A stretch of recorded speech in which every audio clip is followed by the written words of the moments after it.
Saya perhatikan kalau saya perhatikan kalau di Scopus itu kalau citasinya banyak itu kalau judulnya pendek dan menarik gitu. Lalu saya ngikut-ngikut lah istilahnya ceritanya. Terus saya coba, judul ini supaya lebih ear catching gitulah ya Mas atau eye catching. Terus ya jadinya yang abstrak yang saya kirimkan itu. Nah, waktu saya buka videonya Pak Jo terkait memilih judul dan ini, oh rupanya saya salah.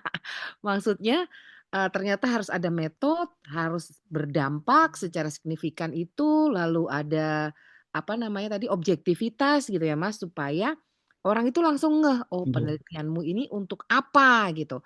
Dari video tadi akhirnya saya iseng Mas, coba gitu kan, saya nontonnya itu kemarin kemarin malam tuh, semalam. Terus saya langsung coba, waduh judulnya harusnya memang jadinya saya minta pilihan prompt-nya tadi Pak Nurdi saya, sharing aja, prompt-nya saya bilang begini, sebentar saya baca nih ya Pak. Oke, oke Bu, Iya Bu, ya. silakan. Prompt saya tuh, misalnya gini, bantu saya membuat judul alternatif dari judul penelitian berikut. Terus saya masukkan judul saya. Terus titik koma saya bilang, "Judul baru ini harus memiliki objektivitas, terdapat sebuah metode dan memiliki dampak signifikan atas sebuah isu atau masalah," gitu kan. Terus saya minta, dia membuatkan gitu kan. Dia kasih 5 alternatif judul Mas di sini. 5 alternatif judul. Tapi, saya nggak kurang tertarik. Kemarin saya udah coba, ada jadi saya coba-coba terus gitu loh Mas, saya coba-coba terus kayaknya judulnya yang paling menarik apa, yang seru apa gitu. Ada satu judul yang kira-kira seru, persoalannya abstrak saya ini kan sudah saya masukkan, udah saya submit. Terus ini pertama kali Pak publikasi Mas Wiam. Saya pertama kali bikin tulisan dan rencana untuk publikasi gitu. Karena sebelumnya tuh saya bukan akademisi, saya itu praktisi Mas. Selama 19 tahun praktisi dan sekarang saya harus dikejar untuk membuat penelitian-penelitian, jadinya saya juga, cepet-cepetan nih Mhm. ngerjain ini gitu. Makanya saya selalu pakai AI untuk bantu aja nih supaya Baik, saya nggak nge-blank gitu Mas oke. ceritanya.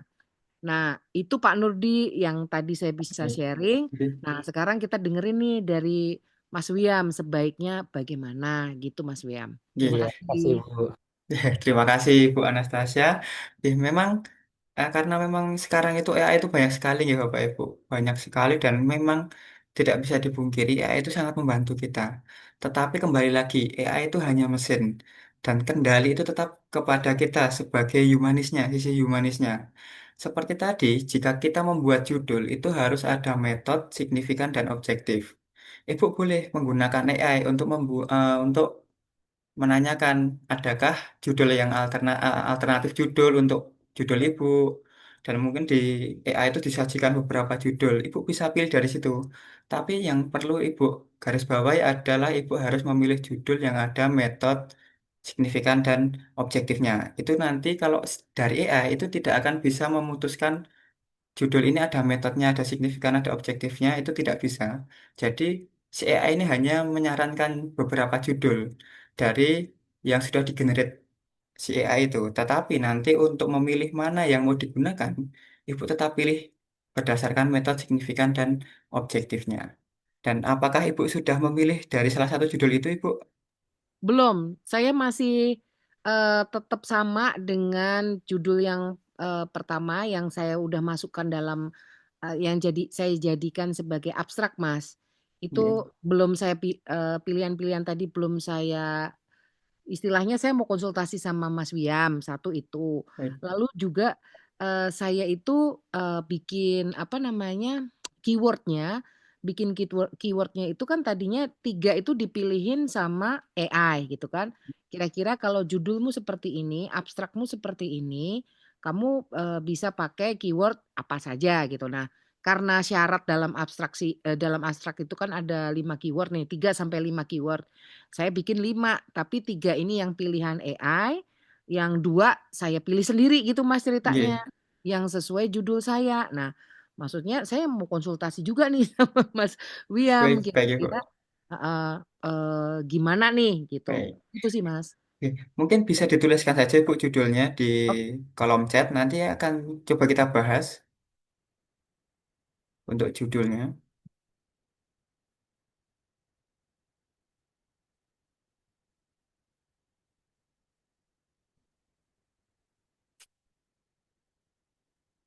Ya, mungkin sambil menunggu Ibu mau menuliskan judulnya, saya izin share screen terlebih dahulu.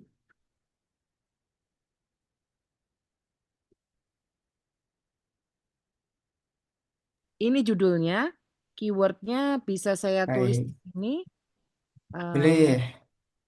ya, saya pakai keyword-nya ini,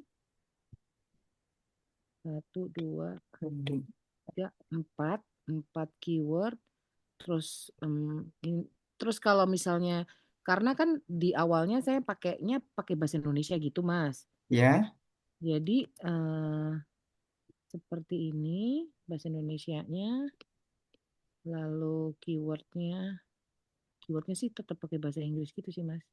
Bentar ya, nih. oke, silakan Ibu. Kebetulan saya jurusannya kan komunikasi gitu kan, lalu, media gitu.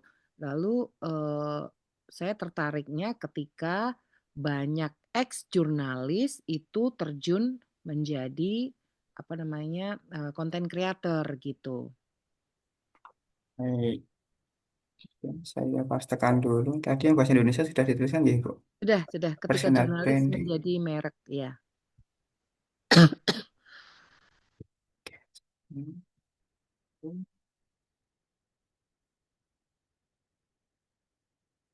jurnalis menjadi merek.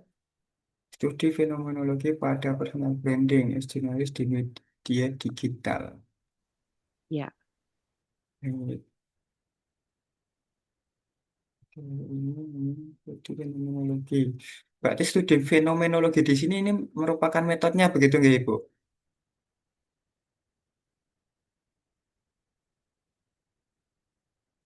Studi fenomenologi ini bisa sebagai metode. Coba kita breakdown terlebih dahulu.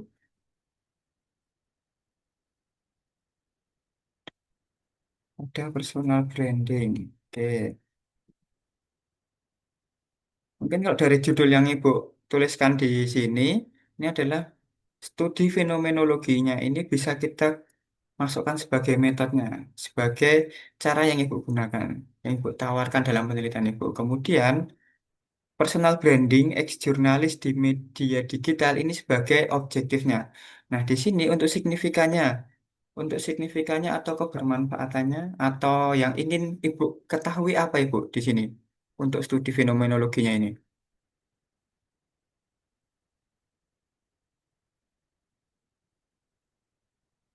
Bagaimana Ibu?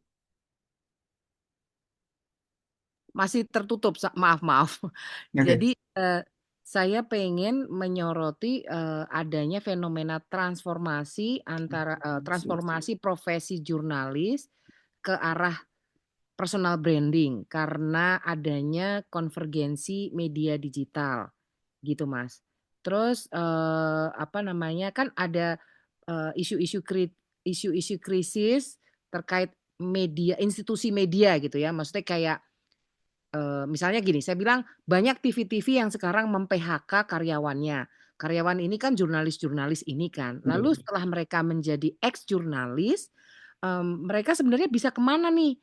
Bisa kerja apa nih? Gitu. Jadi isu-isu krisis dalam institusi media ini sebenarnya mereka sebagai ex jurnalis itu bisa punya fleksibilitas kerja gitu kan, di dunia yang sekarang lagi tren, yaitu dunia digital gitu. Mereka bisa jadi entrepreneur media gitu kan. Terus mereka juga menjadi bagian dari, apa namanya, pelaku ekonomi kreatif gitu, Mas. Maksud saya begitu, tapi kalau ditulisin kan terlalu luas gitu, Mas. Baik.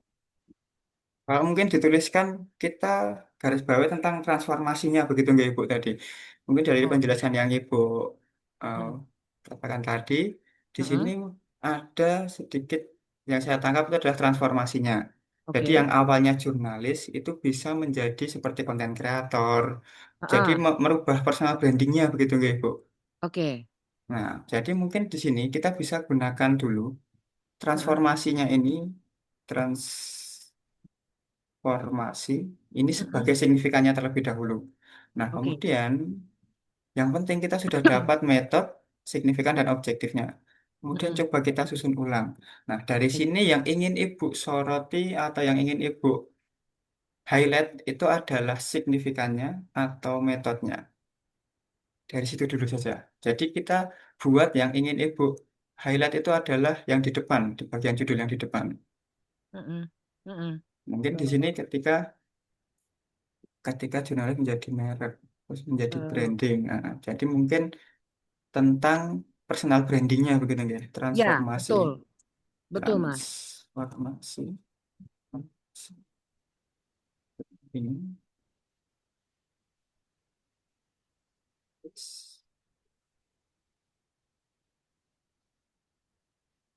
Mas ini direkam nggak sih? Kalau aku pengen baca lagi gimana dong? Saya rekam Ibu. Nanti untuk rekaman Zoom-nya ini akan kami share Ibu linknya Oke, baik, besok. baik. Transformasi. Transformasi personal branding. Ide.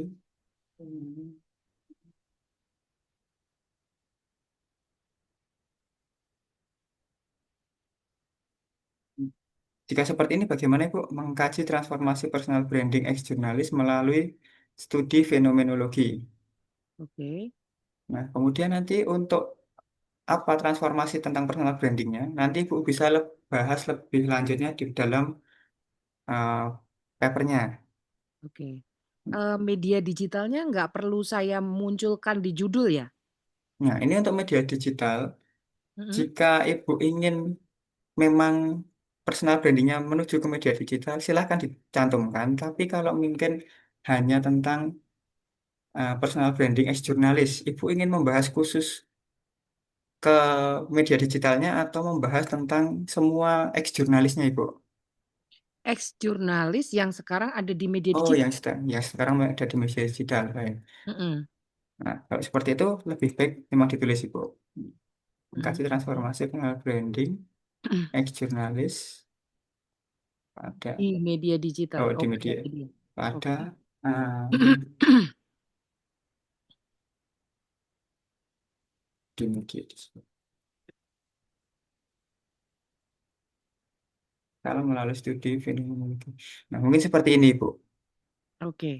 Ya, jadi untuk judulnya, jadi kalau dari judul Ibu tadi, ini sebenarnya sudah baik karena kan sudah jelas begitu ya tentang apa. Tapi lebih baiknya lagi Mm-mm. Ibu berikan ada signifikannya. Nah, dari yang Ibu jelaskan tadi itu ada yang saya tangkap adalah signifikansinya atau kebermanfaatannya studi Mm-mm. fenomenologi yang Ibu gunakan ini adalah mengkaji transformasinya.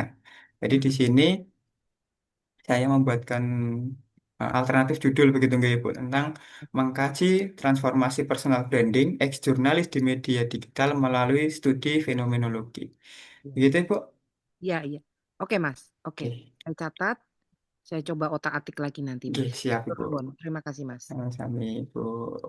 Dan nanti untuk keywordnya nanti karena di sini Ibu juga sudah menuliskan keywordnya begitu deh. Oke. Mungkin karena untuk ini keyword ini kita fleksibel saja, kita bisa tambahkan atau kurangi karena nanti dalam penulisannya mungkin kalau untuk ibu karena tadi prosedurnya sudah dalam proses begitu ya di review keyword Iya. yang sudah ibu gunakan ini bisa digunakan tapi Oke. nanti misal ibu ingin menulis sebuah paper lagi nantinya ke depannya ibu Mm-mm. bisa ambil keyword-keyword itu bisa dari judul dan dari hal yang banyak dibahas dalam paper ibu karena Mhm. nantinya keyword itu akan memiliki dua fungsi fungsi yang pertama adalah memudahkan Bapak Ibu ketika mencari referensi dan fungsi yang kedua memudahkan pembaca menemukan tulisan Bapak dan Ibu ketika sudah publish. Nah, untuk di step yang pertama ini ketika kita mulai menulis dari menentukan judul kemudian menentukan keyword, silakan nanti Ibu bisa buat keyword sebanyak-banyaknya. Tidak ada pembatasan keyword di awal karena kita baru akan menggunakan fungsi keyword yang pertama untuk mencari referensi-referensi yang bisa kita gunakan ke depannya. Gitu. Tapi karena di sini kasusnya untuk ibu, mungkin karena sudah begitu ada review begitu nggak, ibu bisa gunakan keyword-keyword ini karena saya baca di sini untuk keyword-keyword yang sudah ibu tuliskan juga masih berkaitan dengan judul yang ibu tulis di sini. Begitu ibu. Oke, oke siap Mas, matur Oke, nuwun. Ya. sami-sami ibu. Oke, baik. Bisa kita lanjut nggih, Bapak Ibu? Ya, terima Nah, kasih Mas Wiam. Saya eh, kirimkan di obrolan itu di chat nggih, ya, saya dan juga metode. Saya meniru cara Ibu Anastasia tadi. Memang nggih. menarik setelah melihat di AI ya. AI. Nah, berkenan dikoreksi Mas dan diberikan masukan untuk saya. Kebetulan Baik, saya Bapak. anggota TNI AU dan itu judul saya kebetulan membahas di setahun Baik, yang lalu cukup menarik ya. Mungkin bisa ditanggapi. Terima kasih. baik, Bapak. Luar biasa ini, Bapak. TNI AU tapi masih sempat menulis begitu nih, Bapak. Ya, sama kayak Ibu Anastasia praktisi lah kira-kira begitu. Mantap sekali, ya, Pak. Baik, coba saya tuliskan di bawah sini untuk judulnya. Untuk metodenya yang dibawa sendiri yang saya ralat tadi. Baik,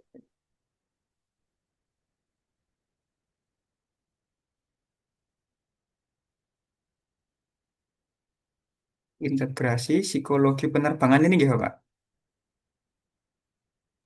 Betul, jadi saya menggabungkan dua disiplin ilmu yaitu ilmu psikologi penerbangan dan hubungan internasional begitu. Mungkin jarang-jarang ya, tapi nekat aja lah dicoba dulu. Baik, kita coba dulu, nggih. Kita coba pastikan di sini. Integrasi psikologi penerbangan dan hubungan internasional sebagai strategi untuk meningkatkan kesiapan psikologis dan kesadaran diplomatik dalam misi bantuan udara ke Gaza. Wah, ini sudah lengkap sekali, Bapak. Untuk Pak Nudi ini untuk metodenya, Ya, mungkin coba kita breakdown terlebih dahulu begitu ya, Pak. Untuk iya. metodenya dari yang Bapak tuliskan di sini, ini integrasi psikologi. Oke, metodenya. Kemudian untuk signifikannya juga sudah terlihat sebagai strategi untuk meningkatkan kesiapan. Meningkatkan kesiapan psikologis dan kesadaran diplomatik TNI AU dalam misi bantuan udara ke Gaza.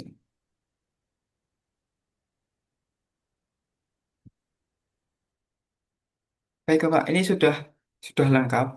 Kalau Oh, dari judul ini sudah ada metodenya, sudah signifikannya sudah terlihat, untuk objektifnya juga sudah terlihat. Mungkin ada yang mau didiskusikan lebih lanjut, Pak? iya. Kalau kata kuncinya bagaimana Mas Wiam? Saya kirimkan di situ ada sekitar Iya. 9 kata kunci. Apakah itu terlalu banyak atau Baik, bagaimana? Mohon koreksinya. baik. Ini ada operasi militer perang. Oke, nah untuk kata kunci yang sudah Bapak tuliskan di kolom chat gitu nggih, Bapak. Ini Betul. sudah baik, sudah banyak, tetapi mungkin yang perlu diperhatikan di sini untuk kata kunci seperti yang nomor 7, mungkin saya kopikan terlebih dahulu sebagai contoh. Kalau berkenan dituliskan sehingga nanti kalau saya lupa Mas Wiam sehingga pada saat nanti minta rekamannya saya bisa Baik, Bapak. ah, seperti Ibu Anastasia tadi. Oke, baik. Coba saya pastikan dulu. Nah, untuk kata kunci, sebaiknya kata kunci seperti yang nomor 7 ini Bapak hindari, Bapak. Jadi, bantuan udara ke Gaza. Nah, kita Oke. gunakan kata kunci yang lebih singkat saja. Karena nantinya ketika Bapak ingin menulis sebuah paper, kata kunci ini akan kita gunakan sebagai eh, jembatan untuk kita mencari referensi. Ketika Bapak Ibu menuliskan terlalu banyak kata di sini, nanti Iya. ketika kita masukkan ke search engine pencarian referensi, itu akan minim pencariannya. Kita buat umum Kalau saja dulu. bantuan kemanusiaan bagaimana? Kan itu Nah, misi kemanusiaan ya. nah ini juga bisa Bapak. Oh, Jadi sudah misalnya di ada. bawah ini, Iya.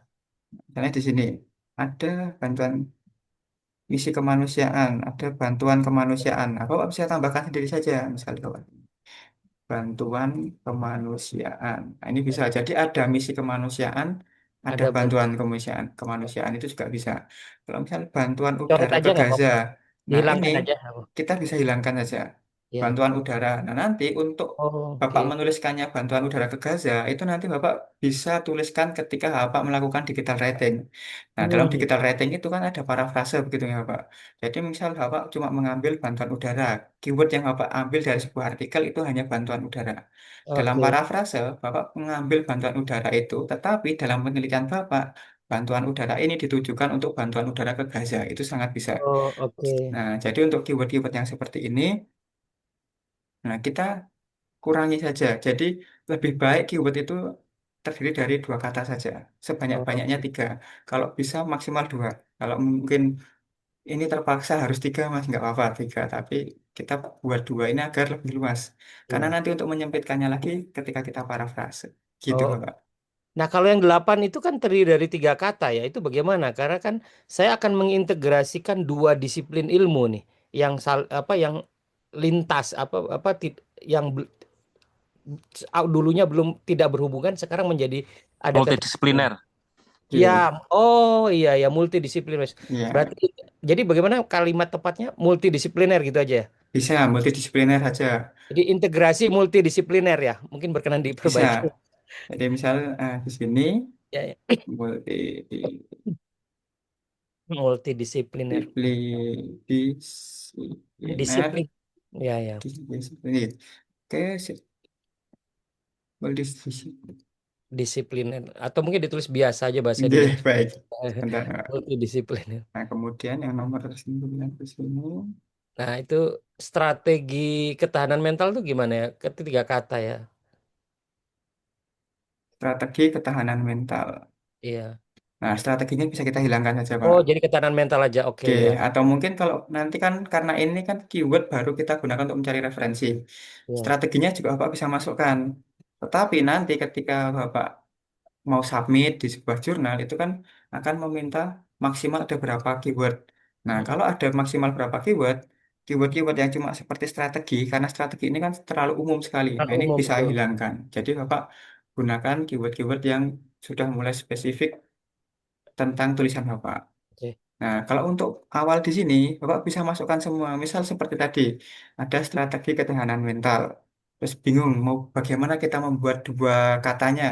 Bapak bisa pecah saja dulu, strategi dan ketahanan mental. Karena nantinya ketika Bapak Ibu di sini mencari referensi, itu kita bisa gunakan cara seperti ini. Ketika kita mencari strategi, hasil pencariannya terlalu umum. Nah, kita bisa sempitkan lagi ke ketahanan mental. Itu juga bisa. Oh, gitu. Oke. Nah, nanti mensinergikan antara apa jurnal yang kita cari untuk kita citasi gimana kan nanti strategi itu bersifatnya umum sekali ya. Kalau Oke. ketahanan mental juga mungkin dia akan lebih spesifik ya. Nah, jadi apakah itu dihilangkan saja atau tetap seperti tadi bisa 3 kata ya? Kan dikasih tanda kutip di awal dan tanda kutip di akhir kan begitu ya? Oke, nah nanti itu kita bisa coba Pak ketika penyerahan referensi. Kalau kita gunakan tiga kata, itu kita bisa masukkan ke dalam search engine-nya, kemudian dapat hasil pencariannya, kita bisa gunakan. Berarti apa? Berarti keyword yang Bapak masukkan itu populer digunakan walaupun tiga kata. Tapi Hmm, masalahnya kalau kita gunakan tiga kata terlalu spesifik, itu kebanyakan keyword-keyword yang terlalu spesifik itu jarang muncul ketika kita melakukan pencarian referensi. Jadi lebih amannya Bapak bisa pisah-pisahkan seperti ini dulu saja. ya, ya, Jadi ya. tidak masalah mau jadi banyak keywordnya, tidak masalah nanti Bapak bisa sesuaikan lagi di akhir. Karena Oke. seperti ini. Nah, Operasi militer. Nah, ya. operasi militer kemudian yang 11 non perang. Katakanlah seperti itu. Jadi operasi militer sendiri, non perang sendiri.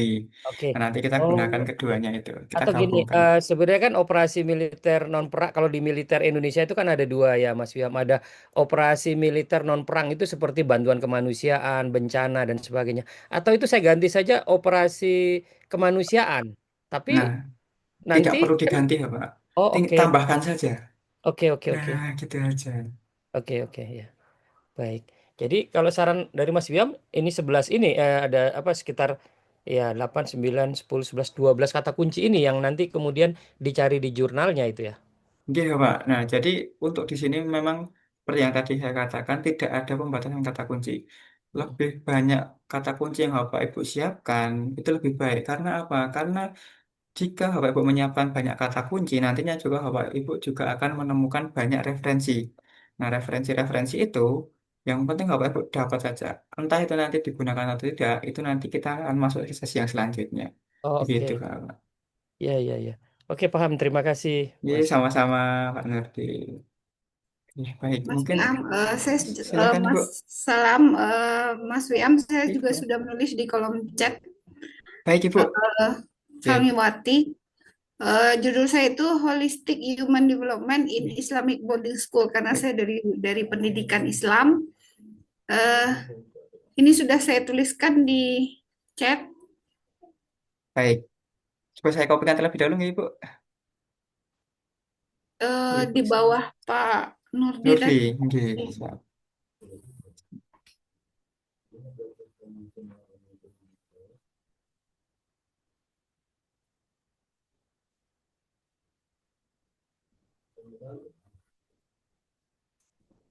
Yang Holistic Human Development ini in Islamic Boarding School. Ini nggih, bukan nggih. Ada Oh, ada holistik. ada Oh, ada ada di atasnya nggih, nggih, nggih. iya, ada Holistic Human Development. Belum berkopi.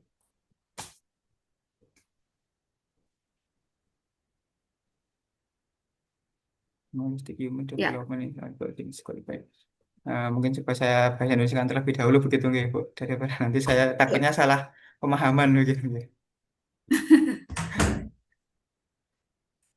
Ini kan salah satu dari kelebihan pendidikan di pesantren ya, Mas ya, Ya, yang apa itu namanya, yang sejak dulu sudah dirancang untuk membentuk manusia yang utuh kan gitu, baik secara akalnya, baik secara hatinya maupun secara tindakannya atau secara aspek praktisnya gitu.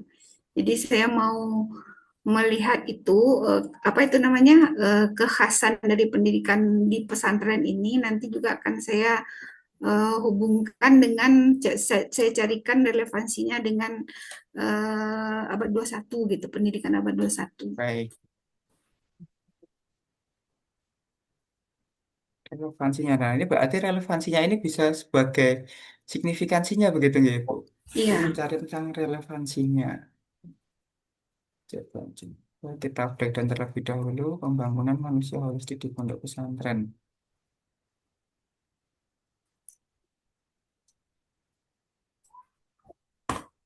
Masuk ke berarti yang relevansi. relevansinya yang menjadi signifikansi ya. Iya, Oh. Ibu. Oke. Relevansi, kemudian pedagogi Pedagogi pesantren dengan pendidikan abad 21. manusia holistik, holistic human development in Islamic bodies.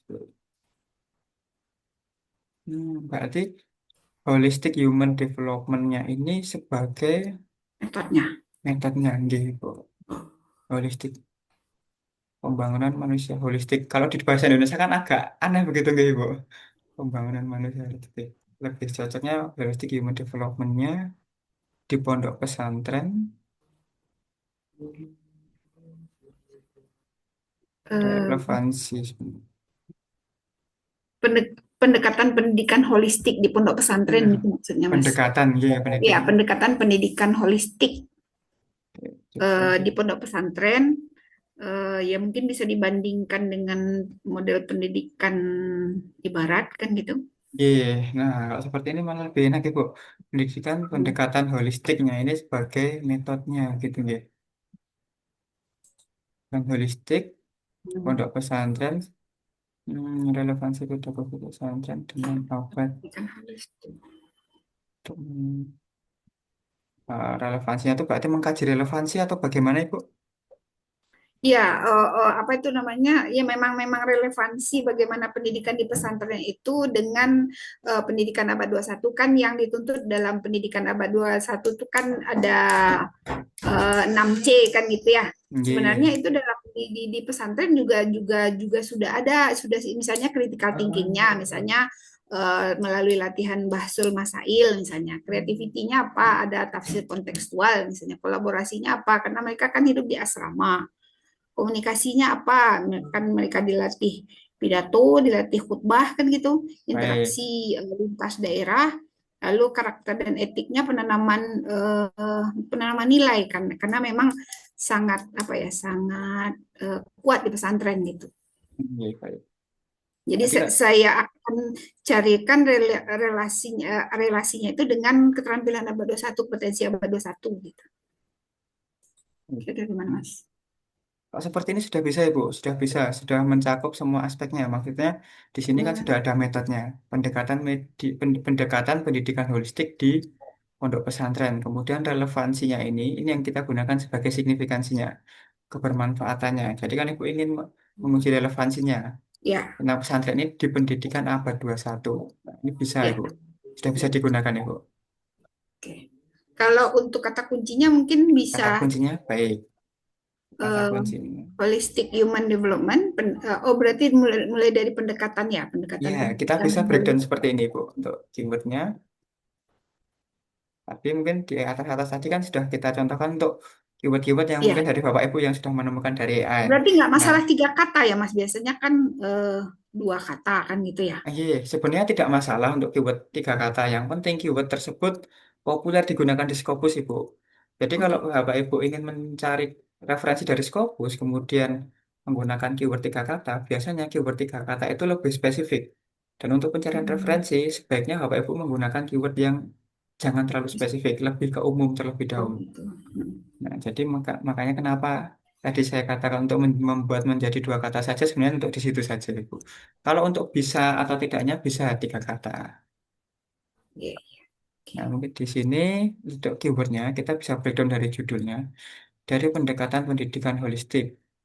Nah, kemudian ini kita bisa ambil dulu pendidikan holistik, koma, kemudian di pondok pesantren, D-nya kita hilangkan, keyword kedua pondok pesantren, koma, oke, relevansi pendidikan ini juga bisa kita gunakan. Hmm. Relevansi pedagogik. Kemudian pesantren juga bisa kita gunakan, koma,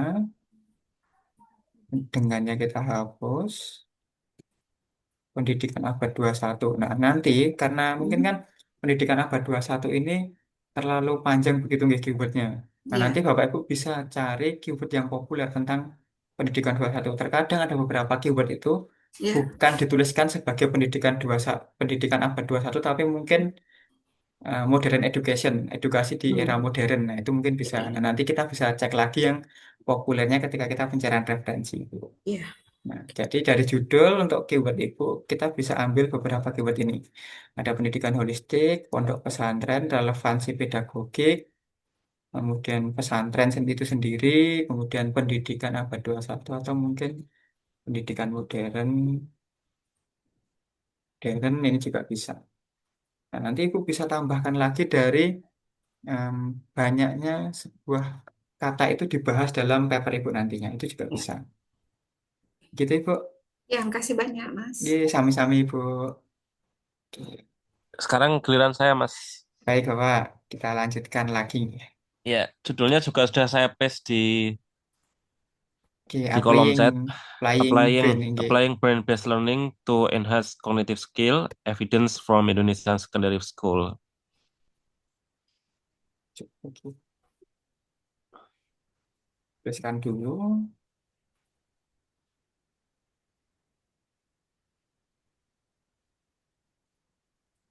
Applying. Coba.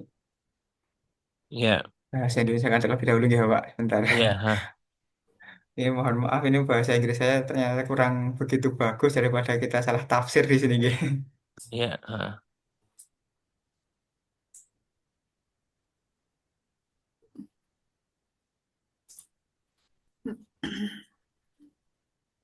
Menerapkan pembelajaran berbasis otak untuk meningkatkan keterampilan kognitif.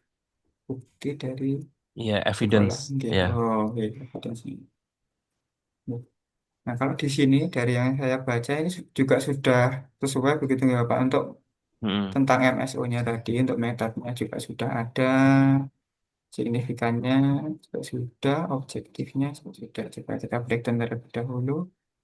Pembelajaran berbasis otak, ya, brain brain-based based learning. learning itu tadi. Iya, Basis otak, ini kita bisa ambil sebagai Metodenya meningkatkan keterampilan. Meningkatkannya ini yang sebagai signifikansinya, Hmm, keterampilan kognitifnya sebagai objektifnya. Nah, untuk dari evidence from Indonesian Secondary School ini tadi hanya untuk tambahan saja. memperjelasnya saja begitu ya Pak, Iya. memperjelasnya saja. Ini sudah bisa Pak, sudah bisa digunakan. Oh iya, iya. Hmm. Terus Kemudian untuk untuk kata kuncinya, kata keywordnya, kuncinya saya ya. juga sudah coba tulis itu apakah perlu ada tambahan atau Baik, bagaimana untuk kata kuncinya.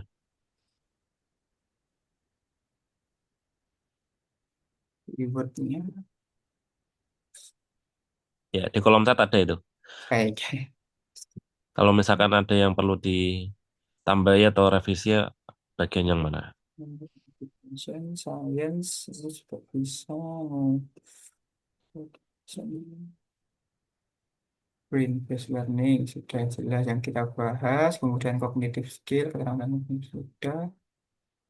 Science, pembelajaran kelas auto untuk meningkatkan Perlu keterampilan nggak ada kognitif elementary, kok elementary, secondary school perlu apa secondary. enggak itu? Nah, itu bisa juga Bapak. Jadi untuk keyword ini, mungkin Bapak ingin membahas sebuah secondary school, gitu Pak, di dalam tulisannya. Ingin membahas Iya, sedikit tentang secondary school, begitu ada. ya ada, Nah, ada. kalau ada bisa tuliskan Bapak. Hmm, Secondary school. School. Kemudian ada di sini kan tentang pembelajaran berbasis otak. Nah, brain based pembelajaran learning. itu, dia pembelajaran itu sendiri, misal learning, learning, kemudian education itu juga bisa dimasukkan apa. Jadi tidak terbatas tentang Hmm, brain based learningnya saja, tapi kita juga bisa gunakan learningnya saja, itu juga bisa. oh iya Tidak berarti hanya neuroscience-nya, dielaborasi ya. Ya. iya Bapak bisa. Nah, nanti silakan Bapak bisa tambahkan keyword-keyword yang eh, mungkin banyak dibahas juga dalam paper ini nantinya Maksimal tentang. itu berapa ya? Maksimal itu. Kalau untuk maksimalnya itu nanti tergantung dari jurnal tujuannya, Pak. Jadi untuk di awal ini kita tidak ada maksimalnya. Silakan Bapak Ibu bisa Hmm, menetapkan keywordnya, bisa sebanyak-banyaknya karena seperti tadi fungsi keyword yang kita gunakan di sini adalah fungsi keyword untuk mencari referensi. Nah, untuk itu karena kita ingin mencari referensi sebanyak-banyaknya, kita juga harus menyiapkan keyword sebanyak-banyaknya. Apapun yang ingin kita bahas, apapun yang ingin kita tulis di dalam paper hmm. itu nantinya kita bisa jadikan itu sebuah keyword.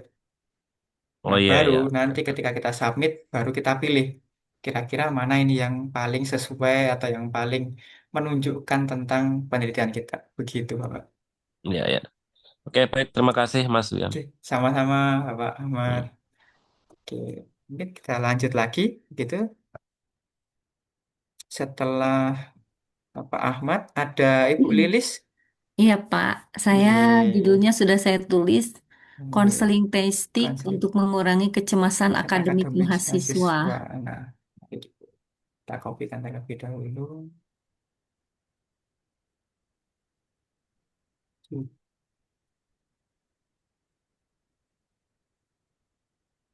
Konseling testing untuk mengurangi kecemasan. Nah, ini sudah baik sekali, Bu. Sudah singkat, padat, dan informatif begitu nggak ini. Sudah ada metodenya dan signifikansinya. Kemudian untuk objektifnya juga sudah ada.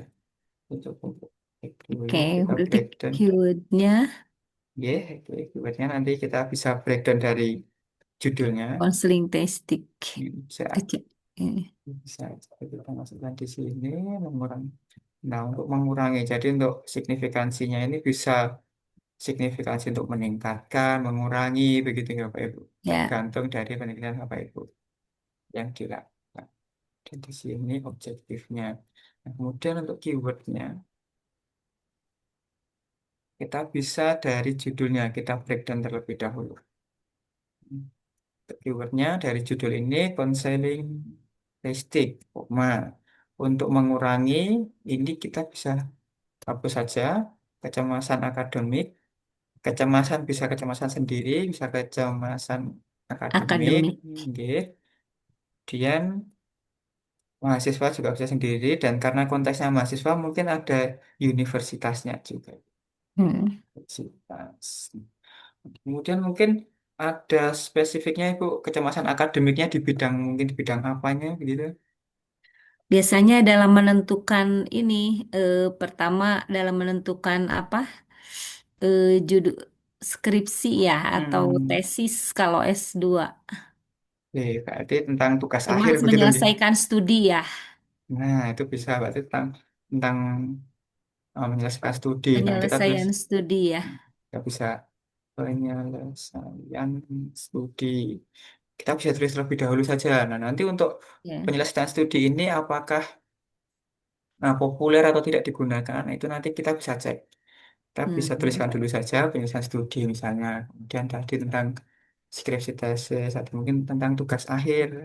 Ya, tugas Tugas akhir. akhir itu juga bisa. Ini seperti ini Bu untuk Ya, judulnya ya. dari yang judul yang Ibu ketikkan di sini sudah cukup mencakup MSO-nya. Tentang metodenya sudah ada, signifikan objektifnya. Kemudian untuk keyword dari judulnya kita bisa beberapa keyword yang sudah kita ambil dan mungkin ada beberapa keyword juga yang terkait dari judul yang sudah Ibu tulis, sudah kita tuliskan di sini. Bagaimana Ibu? Mungkin ada lagi? Iya, Pak. Eh, Mas. Nggih.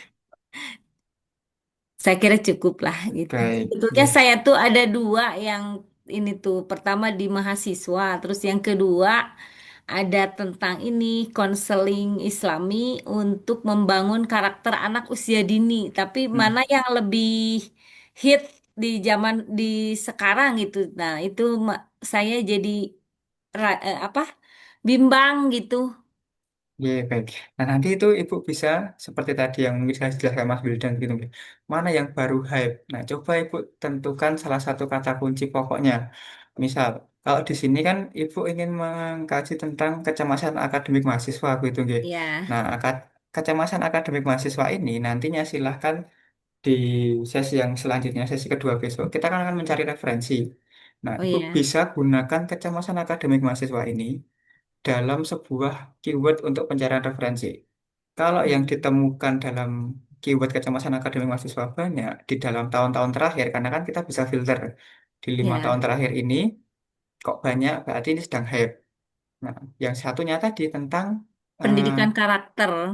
pendidikan karakter anak usia dini, gitu nggih, Ibu. Ya, Nah, nanti Ibu ya, juga bisa masukkan pendidikan karakter anak usia dini di dalam kolom pencarian search engine untuk pencarian referensi.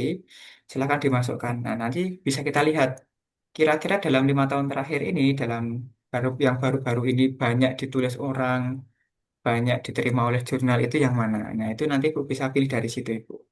Tapi untuk oh gitu judul ya. Ibu ini juga sudah baik dan tadi saya dengar untuk yang judul tentang pendidikan karakter untuk anak usia dini tadi juga sudah baik karena yang penting sudah ada signifikansinya.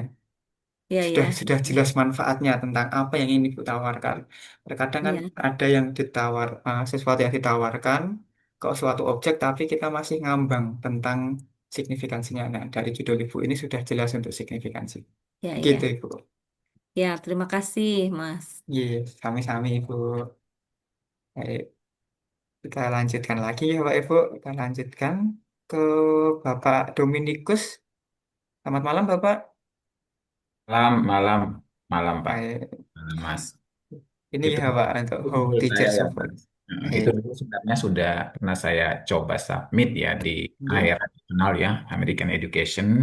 Cuma kan dia memang lama kan reviewnya, Ya, hampir 5 bulan. Kemudian dia balas lagi untuk minta perbaikan-perbaikan. Kena banyak. Saya juga bukan akademisi.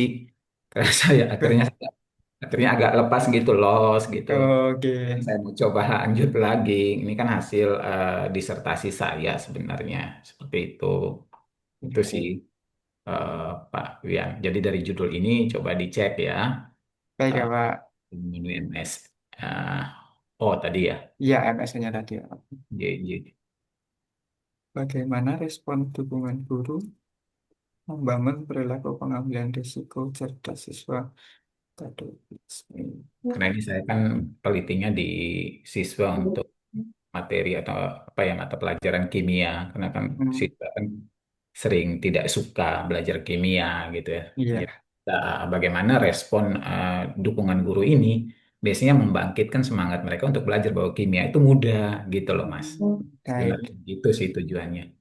tujuannya. Kalau untuk hasil atau kesimpulannya, Bapak? Memang kalau di penelitian saya itu memang salah satu apa ya parameter untuk meningkatkan semangat belajar dari siswa itu sebenarnya respon dukungan guru sebenarnya itu sangat penting. Motivasi dari seorang guru pada siswa itu penting sebenarnya seperti itu. Respon berarti yang di sini yang sebagai metodenya itu adalah respon dukungan guru begitu ya, Bapak? Iya, iya. Kemudian untuk objektifnya pengambilan risiko cerdas. Perilaku pengambilan resiko secara Oh, cerdas, oke, Pak. risk taking behavior sebenarnya seperti itu. Oke. Apakah dari tujuan dan kesimpulan penelitian Bapak satu benang merah, Bapak? Maksudnya dalam tujuan, di tujuannya kan ingin Membentuk. mengetahui dukungan guru. Sebenarnya tujuan saya itu membentuk siswa untuk berani mengambil risiko secara cerdas karena kalau di kimia itu selalu ada miskonsepsi ya, selalu orang tuh takut akan apa ya mengatakan sesuatu yang salah. Misalkan kalau reaksi kimia takut salah dalam penulisan, mereka tidak berani. Akhirnya itu yang menyebabkan mereka tidak suka dengan pembelajaran kimia. Kimianya. Itu sih Mas, sebenarnya itu sih. Baik, nah, sebenarnya untuk judul yang seperti ini juga sudah bisa begitu ya, Pak. Sudah Hmm. bisa digunakan atau mungkin Bapak juga bisa gunakan judul dengan langsung menyebutkan tanpa menggunakan bagaimana dengan tanpa Hmm. how. Nah, Hmm. mungkin respon dukungan guru Respon. untuk membangun perilaku pengambilan risiko cerdas siswa K12. Terus untuk apa? Guru membangun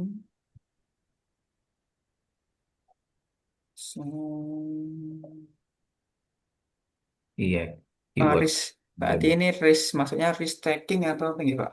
Ya, jadi smart risk taking behavior Semacam itu risk kan taking behavior, gitu. smart risk taking behavior. Jadi sekarang kan banyak penelitian tentang smart risk taking behavior dari semua mata pelajaran ya, bukan cuma kimia sebenarnya. Oke. Dalam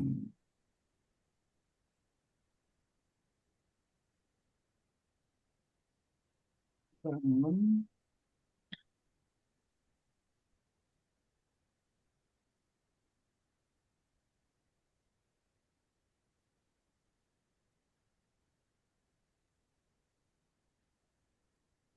mungkin bisa seperti ini, Pak. Kalau kita hilangkan bagaimananya atau Ya, kita hilangkan how-nya berarti juga cuma bisa. respon yang Oke, risk taking behavior. Jadi langsung kita tuliskan respon dukungan guru karena kebanyakan mungkin dari yang sudah kami alami di sini untuk di Rumah Fokus itu kalau yang menggunakan bagaimana respon dukungan guru itu ketika penelitiannya itu sebenarnya tujuannya dari hipotesisnya dulu, hipotesisnya itu dukungan guru ini mempengaruhi hmm, mempengaruhi dan perilaku. bisa membangun. Tetapi ketika Bapak Ibu melakukan sebuah penelitian, akhirnya kok hasilnya malah sebaliknya. Nah, itu baru kita gunakan bagaimana atau mungkin apakah respon dukungan guru. Tapi kalau dari yang Bapak lakukan tadi penelitiannya kan sudah jelas. Jadi respon dukungan guru ini bisa membangun perilaku pengambilan risiko cerdas siswa ke-12. Nah, ini bisa langsung kita tuliskan seperti ini saja. Hmm. Oke, sebenarnya kan ada 3 parameter ya di saya itu harus ada respon dukungan guru, kemudian ketertarikan siswa, kemudian Ini, percayaan diri. Tapi saya sengaja pecah-pecah untuk beberapa artikel gitu loh, Mas. nggih, betul sekali Bapak. Memang kalau Jadi saya nggak jadi satu, jadi saya mau nggih, pilih. sayang Nah, sekali kalau riset yang sudah Bapak bukan kemudian beberapa parameter bisa kita pecah-pecah, memang lebih baik kita pecah-pecah seperti ini ya. betul. Untuk keywordnya di sini mungkin nanti Bapak juga bisa respon dukungan guru.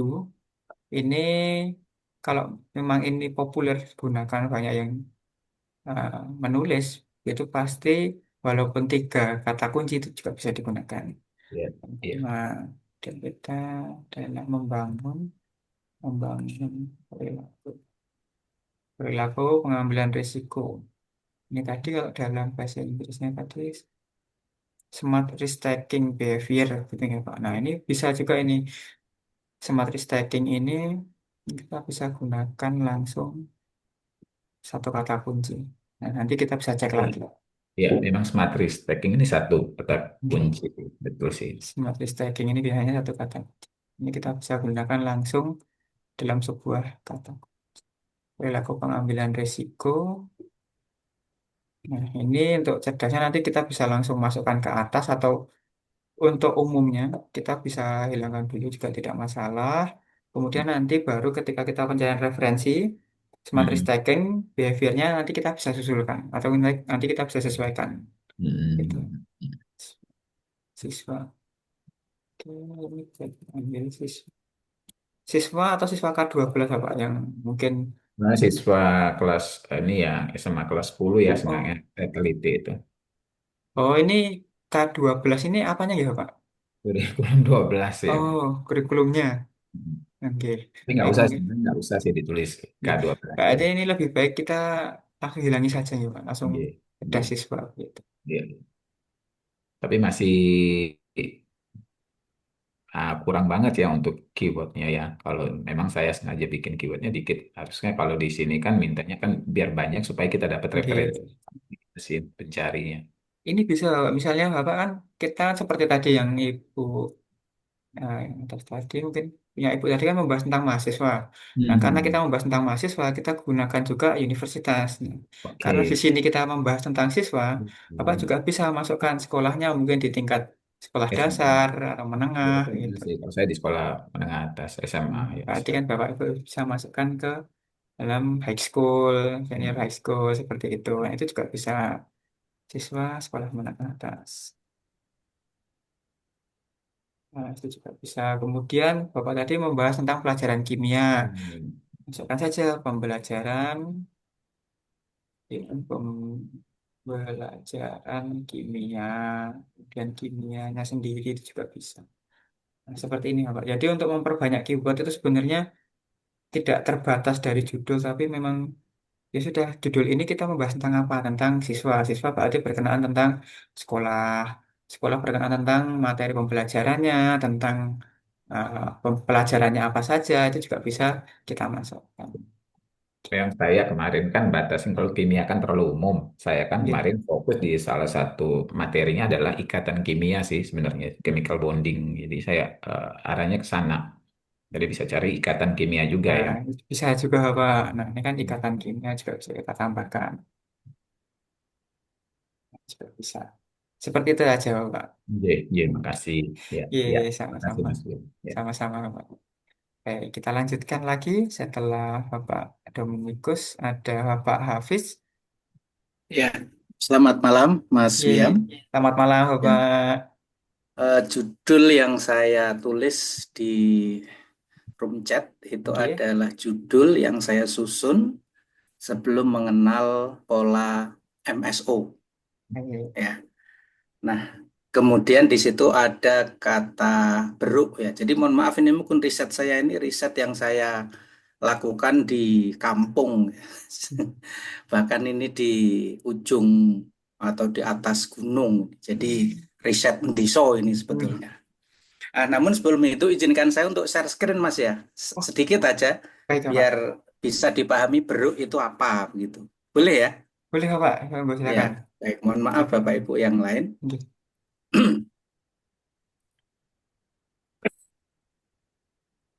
Nah, sudah nampak nggih?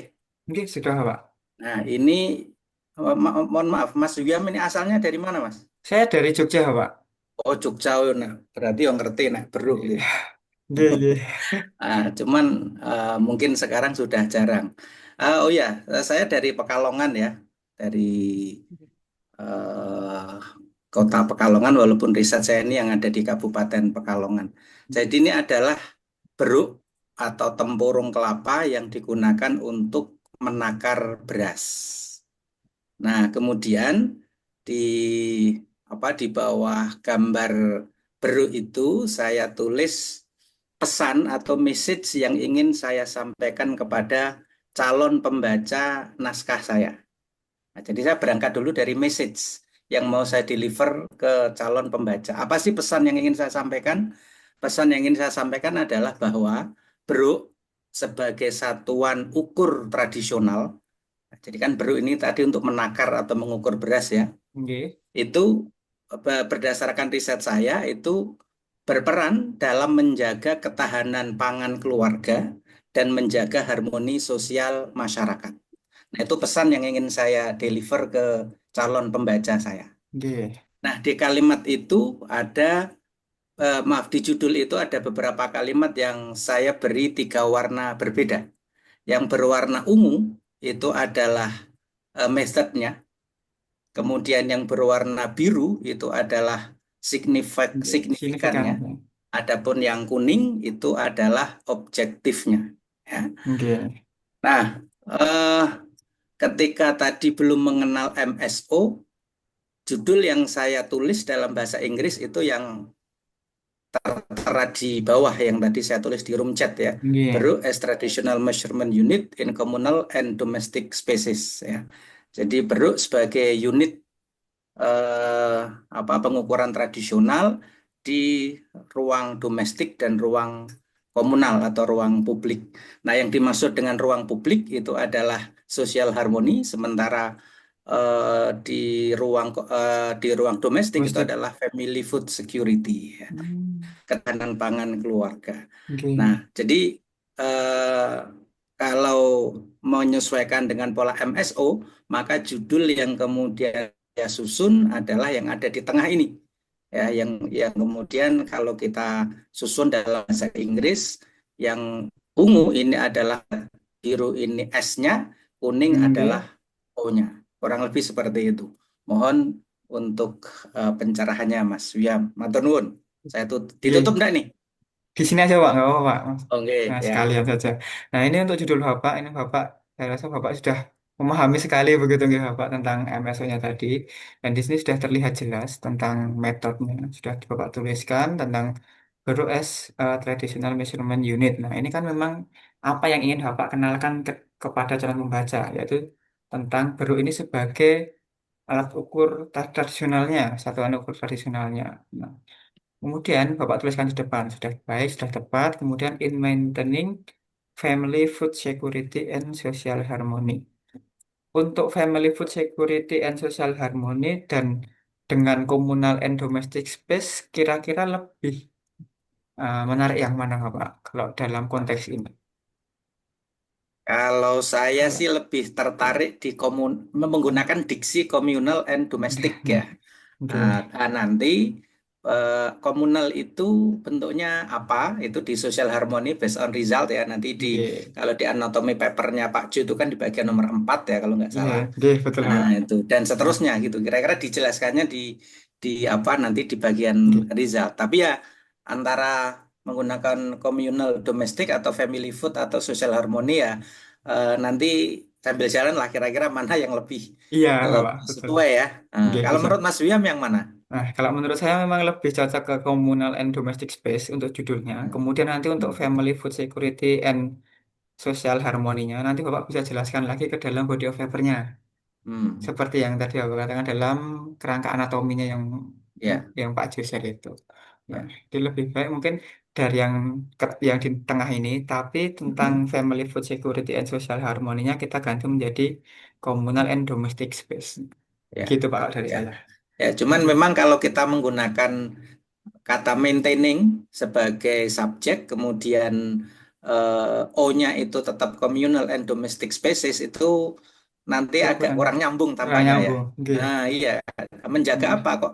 Menjaga ruang publik dan ruang nanti kita cari diksi yang lebih tepat.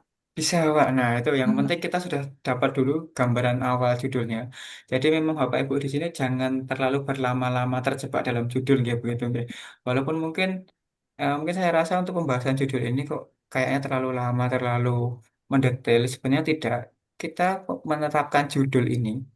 Yang penting kita sudah tahu arah M-nya apa, S-nya apa, O-nya apa. Sebatas itu dulu. Kemudian Ya. ketika nanti kita menulis, pasti kan kita kan dapat inspirasi. Dapat inspirasi, wah kira-kira kok kayaknya tulisan ini atau kata ini lebih baik nih kita masukkan ke judul. Jadi itu kita bisa tambahkan lagi. Jadi kan judul ini baru wajah awalnya, tampak awalnya. Kita sketsa saja dulu wajahnya. Yang penting ada metodenya apa, signifikannya apa, objektifnya sudah ada. Nah nanti untuk katanya yang cocok kita bisa tambahkan lagi. Begitu Bapak. Betul sekali ini yang Pak Hafiz ini jelaskan tentang judul itu nanti bisa mengikuti. Kita dapat kata-kata yang diksi yang lebih cocok, kata-kata yang baru, yang lebih eye-catching gitu nanti kita bisa ganti. Gitu, Pak. Oke, mungkin Peringatan Bapak cekap, Mas. Ya, cekap. saya tutup nggih. Oke, Ya. baik Bapak. Terima kasih. Oke, kita bisa lanjut begitu ya Pak Ibu.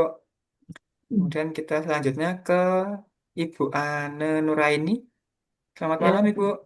ya, selamat malam, Mas. Hmm, Ini ten- judul Tentang penelitian aplikasi saya ini. Mycorrhiza Ya, gitu. Oke, mm-mm. baik. Coba saya share screen.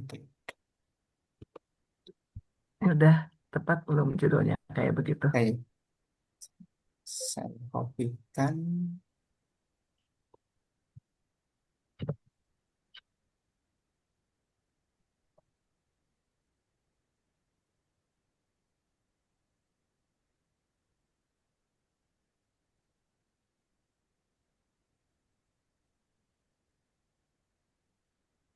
Untuk peningkatan kehargaan tanaman stroberi dari dua tahap.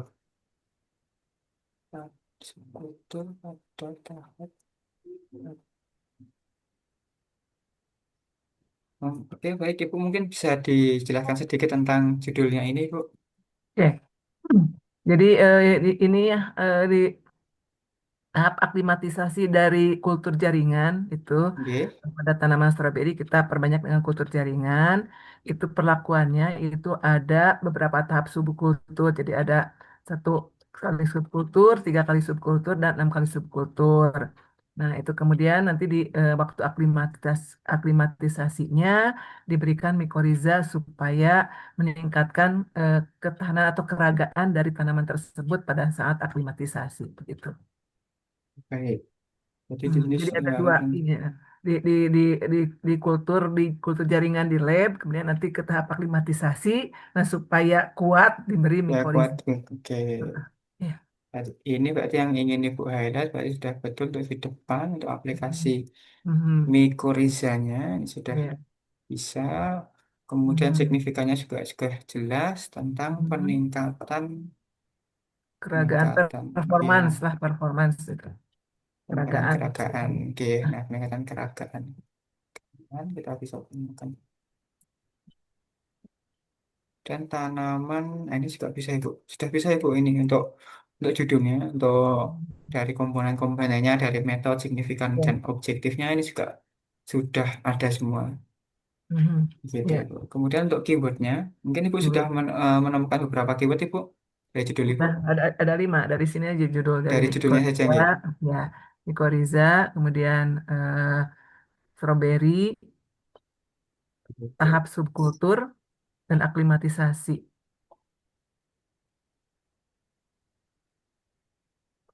Mikoriza, keragaan tanaman, terus Bisa nggih.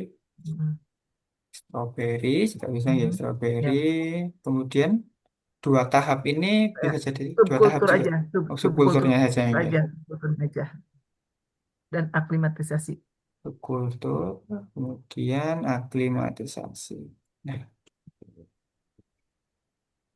Ini satu, dua, tiga. Oke. Nah, mungkin di sini nanti Ibu bisa tambahkan lagi dari yang mungkin banyak Ibu bahas dalam papernya nantinya. Mungkin dalam tanaman stroberinya ini ditanam Ya, di tempat tertentu mungkin Ibu bisa juga ya, dari ya di aklimatisasi tadi. oke, Ya. oke. Maksud saya ini kalau judul kayak penggunaan aplikasi itu nggak apa-apa gitu, nggak terlalu apa namanya terlalu umum gitu, nggak apa-apa gitu menggunakan judul aplikasi. Tidak apa-apa Ibu, tidak apa-apa. Jadi kan seperti apa ya? Tadi kan misalnya kita gunakan contohnya tadi digital marketing untuk improve marketing performance. Enggak apa-apa kan kita Hmm. gunakan digital marketingnya walaupun sudah umum digunakan, tidak Ya, masalah. Kita gunakan dalam penelitian kita salahnya. kan kita penggunaannya beda dengan yang lain mungkin seperti itu atau mungkin sama Hmm. tapi ada hal spesifik yang lebih kita tekankan di sini. Nah, nanti itu kita bisa Ya. tuliskan dalam papernya. Ya, Oke. nggak apa-apa ya. Ya. Nggak apa-apa Ibu, nggak Ya. masalah. Jadi kan seperti halnya kalau judul itu kita bukan melaporkan hasil riset tapi kita menjual ide. Jadi ide itu yang kita Hmm. jual. Jadi semua barang itu bisa kita jual kalau di rumah Scopus. Oke, ya Bu, ada lagi Bu? Udah segitu aja mungkin judulnya segitu. Oke, Kalau ini baik. novelty-nya gitu, ini mungkin novelty-nya itu di tahap subkultur itu jarang gitu ya dilakukan gitu. Kalau Oke. Mikoriza mungkin udah banyak dilakukan gitu ya. Nah, Nah, tapi itu Bu. yang novelty-nya mungkin Di di apa subkulturnya ini ya. di subkulturnya ya, sama karena kan itu Oh, sangat berpengaruh sekali dalam apa penyediaan benih itu. Kalau semakin baik. banyak subkultur akan semakin baik, banyak nanti benih yang bibit yang dihasilkan gitu ya, mungkin di situ Oke. novelty-nya Nah, begitu. baik. Jadi kalau mungkin seperti itu lebih baik Ibu tuliskan yang di depan itu adalah signifikansinya Ibu. Jadi peningkatan, meningkatkan Mhm, keragaan mhm.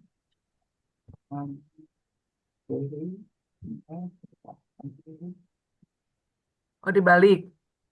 Jadi kan karena aplikasi Mikoriza ini kan sudah umum dan Ibu di sini yang Oke, ingin Ibu oke, oke. highlight itu adalah tentang subkulturnya. Nah, kita buat subkultur itu yang kita tekankan dulu di depan.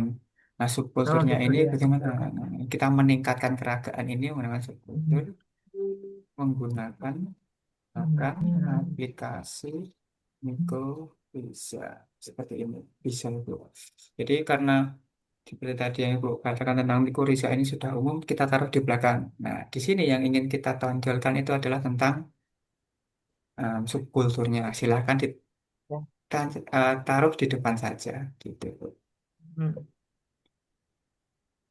Gitu nggih, Ya, Bu. Jadi untuk ya, ya, alternatif ya, judulnya. ya, ya, makanya itu tadi aplikasi saya tanya Iya, karena terasa sudah umum gitu ya. iya Ibu. Ini sepertinya juga bisa. Ya, Sampun Ibu? terima kasih. Iya, sama-sama Ibu. Oke, mungkin kita lanjut lagi. Selamat malam Pak Wiam. Oh, oke, silakan Pak Wibi. Ya, terus ya ini saya belum ada judul, tapi ini terima kasih banyak Bapak Ibu judul-judulnya. Jadi saya tadi juga judul Bapak Ibu tuh saya juga nebak ini kira-kira metodenya apa, signifikannya apa, objektifnya apa. Jadi kurang lebih ya saya juga belajar lah dari judul dari Bapak Ibu semua. Nah cuman yang mau saya tanyakan ini memang agak sedikit mungkin nggak terkait sama judul, tapi lebih tadi dari sama Bu Ana terkait sama apa itu namanya novelty-nya gitu Mas Wiam. Jadi saya Oke, kebetulan ada di FEB fakultas apa prodinya manajemen. Nah, ini oke. mau nanya terkait dengan apa ya keterbaruan atau novelty seperti itu tuh apakah bisa dilihat dari fenomena bisnisnya atau mungkin dilihat dari hasil penelitian terdahulu atau mungkin dengan cara atau metode yang baru seperti itu sih Pak Wiam. Jadi ini mohon Bapak Ibu juga yang lainnya mungkin kalau bisa sharing juga silahkan.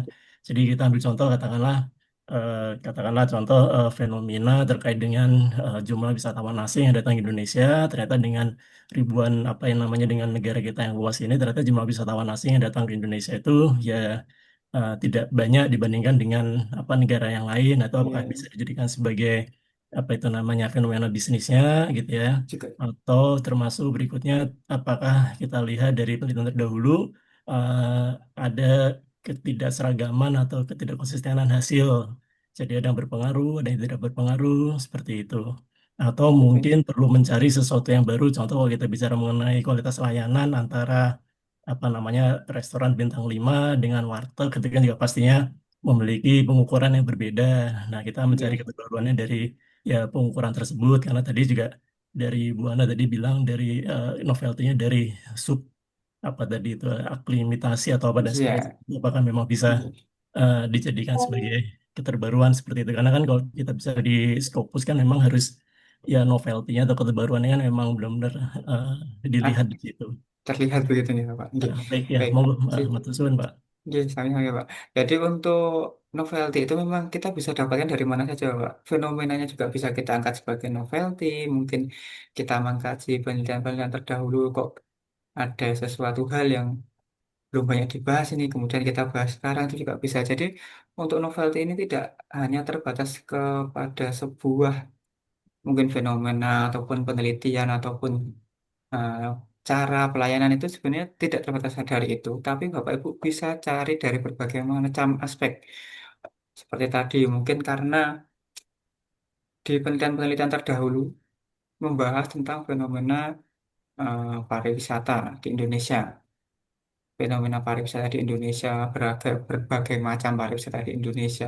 Tapi untuk fenomena sebenarnya ini di Indonesia ini beragam loh, tentang pariwisatanya, keanekaragaman budayanya. Tetapi kenapa kok tidak bisa menarik wisatawan asing itu untuk banyak berkunjung ke Indonesia? Nah, itu kan juga bisa jadi novelty. Jadi kita bisa menggabungkan. Waalaikumsalam. Jadi Oh ya, antara aku ingat. Ini antara punya lagi sebentar, di mohon maaf ada yang bocor sepertinya. Jadi untuk novelty tadi kembali lagi kita tidak hanya bisa mengambil dari sebuah mungkin fenomenanya saja tentang penelitian terdahulunya saja, tapi kita juga bisa kaitkan. Misal di penelitian terdahulu baru banyak meneliti tentang fenomena-fenomena, bukan fenomena, tentang kebudayaan-kebudayaan Indonesia yang sangat beragam, kemudian pariwisatanya yang banyak sekali, kemudian dari wisata alam, tradisi, dan lain sebagainya. Tetapi masih belum banyak yang meneliti tentang fenomenanya. Padahal ini banyak wisatanya, kemudian ini beragam budayanya. Kenapa kok orang-orang turis asing itu kurang tertarik ke Indonesia? Itu kan juga bisa jadi novelty. Jadi kita tidak hanya ambil dari satu, tapi kita bisa combine semua itu, Bapak. Jadi novelty itu bisa kita dapatkan dari mana saja. Yang penting kita membuat sebuah kebaruan, kita membuat sebuah hal yang unik yang baru Bapak mungkin temukan, kemudian Bapak laporkan itu sebagai novelty yang tinggi begitu Bapak. Jadi untuk novelty mungkin saya rasa seperti itu tadi, tidak hanya dari sebuah apa ya, apa namanya, sebuah kategori tertentu, tapi kita bisa kombinasikan beberapa kategori. Gitu Pak Wibi.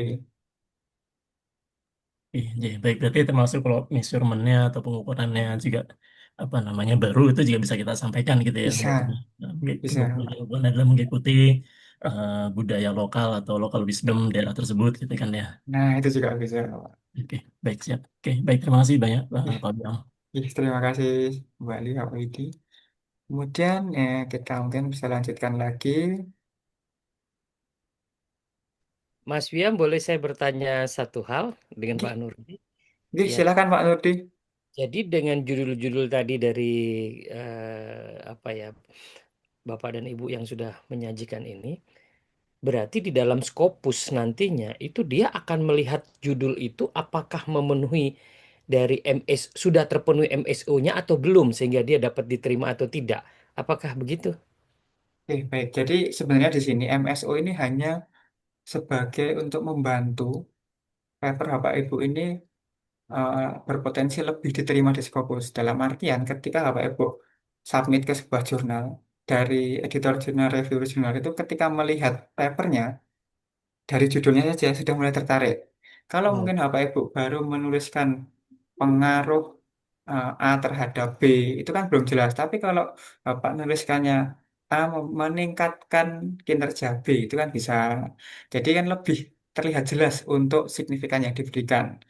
Jadi bukan berarti MSO ini menjadi patokan untuk diterima di Scopus, sebenarnya tidak. Cuma MSO ini membantu ketika Bapak Ibu submit, kemudian editornya tertarik hmm. dengan papernya.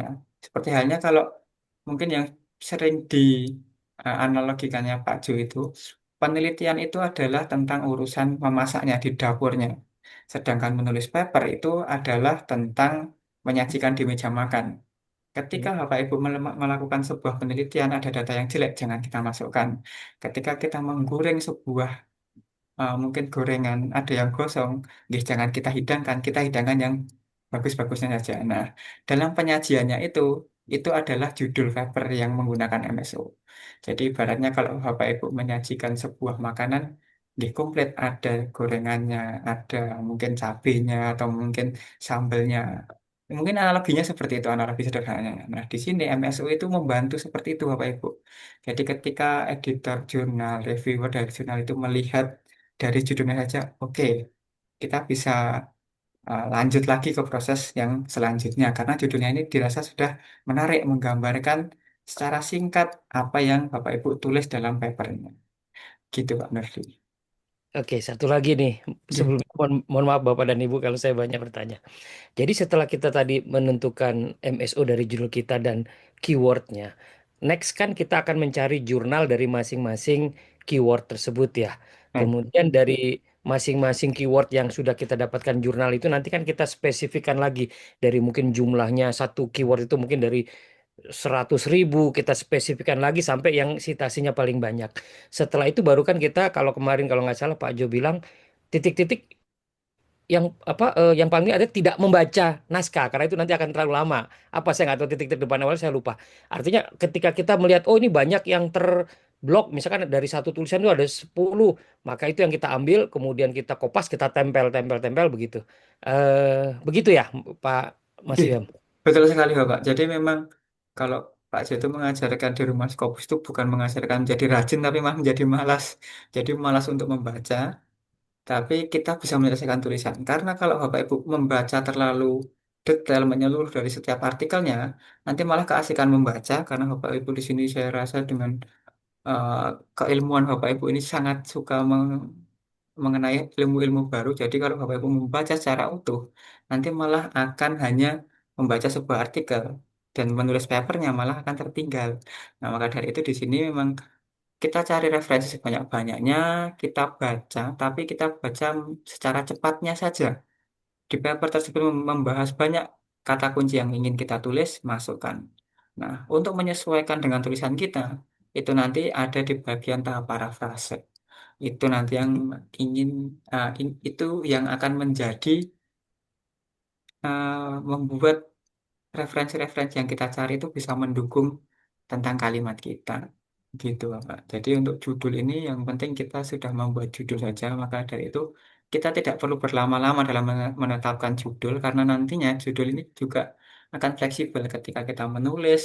Kalau ada sebuah kata-kata yang sekiranya cocok bisa kita jadikan masuk ke judul. Gitu, Bapak. Jadi Mas Wiam bisa disimpulkan nanti pada saat kita mencari jurnal banyak keyword-keyword kita itu yang masuk misalkan dalam satu kalimat itu terdiri dari beberapa kata keyword kita masuk kita ambil saja ya. Jadi itu adalah cara cepat cara pintasnya. Jadi kita nggak usah membaca dulu langsung kita ambil begitu ya. Betul sekali, Bapak. Yang penting kita mengumpulkan dulu materialnya. Kita kumpulkan batunya, pasirnya. Entah nanti batu mana yang mau kita gunakan dalam membangun rumah itu nanti urusan belakangan. Yang penting kita kumpulkan dulu bahan-bahannya. Oke, terima kasih. Iya, sama-sama, Pak. Oke, mungkin kita lanjut dulu, nggih, Bapak Ibu. Mungkin untuk mengingatkan karena sekarang sudah pukul 21.30, mungkin mohon maaf sekali. Di sini juga sudah ada chat yang terakhir dari Bu Yanti. Mungkin ini bisa kita gunakan sebagai penutup diskusi malam hari ini, nggih, Bapak Ibu.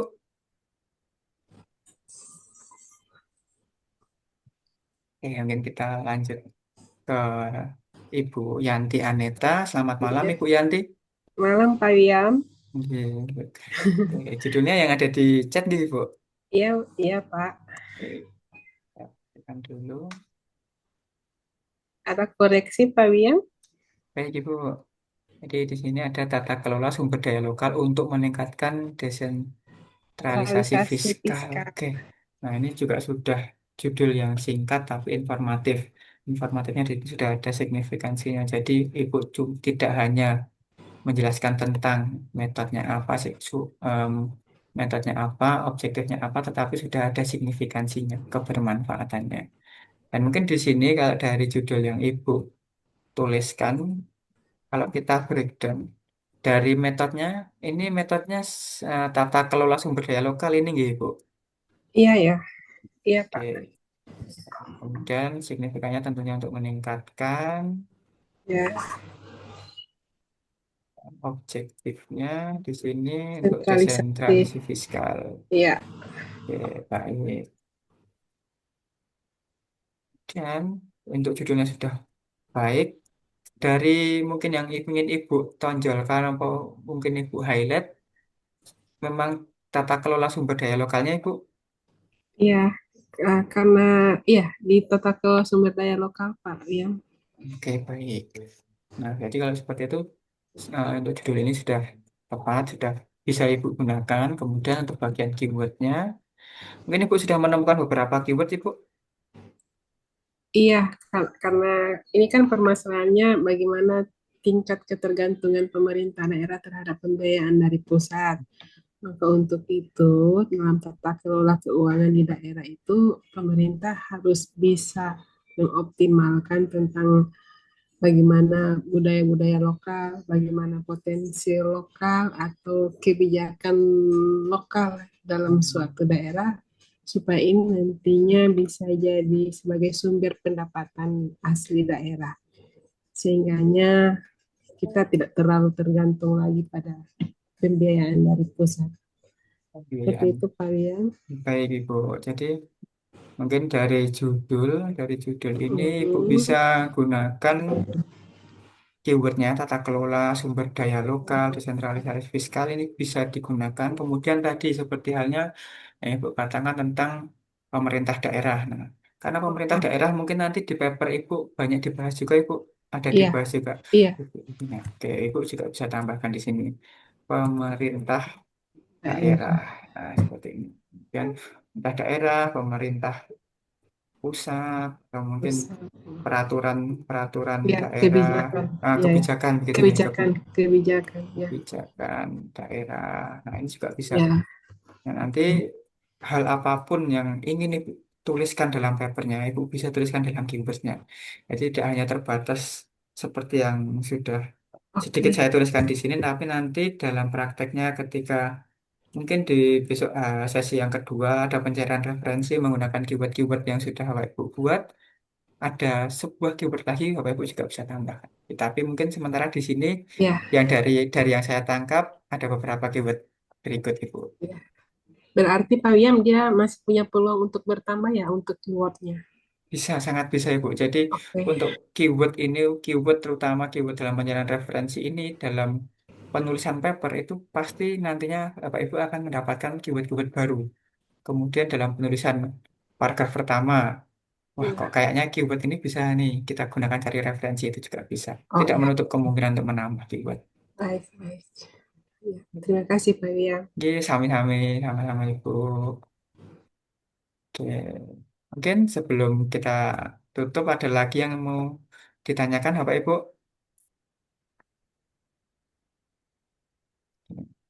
Atau mungkin sebaiknya kita akhiri saja untuk malam hari ini karena waktu juga sudah menunjukkan pukul 21.35. Saya rasa Bapak Ibu mungkin bersemangat sekali dalam penulisan papernya, tapi lebih baik untuk menjaga kesehatannya. Jangan terlalu di pressure, jangan terlalu diforsir untuk energinya.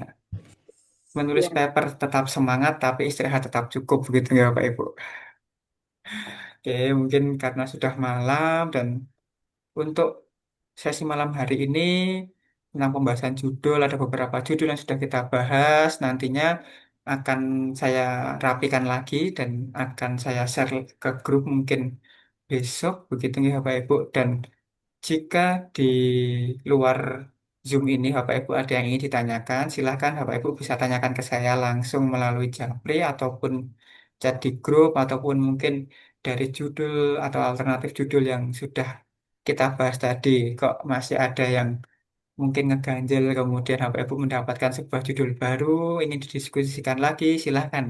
Monggo bisa japrikan ke saya atau tanyakan di grup. Gitu nggih Bapak Ibu. Terima kasih malam hari ini.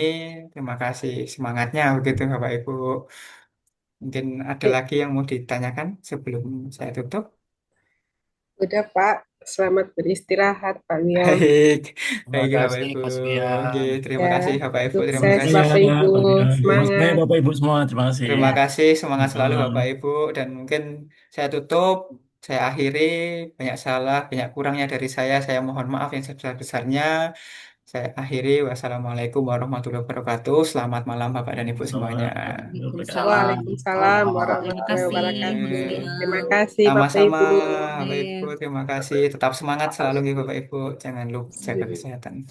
Semangat. Semangat sampai bertemu di sesi yang selanjutnya. Insya Allah. Amin. Saya izin lift room ya Bapak Ibu.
Rampung Mas Wil.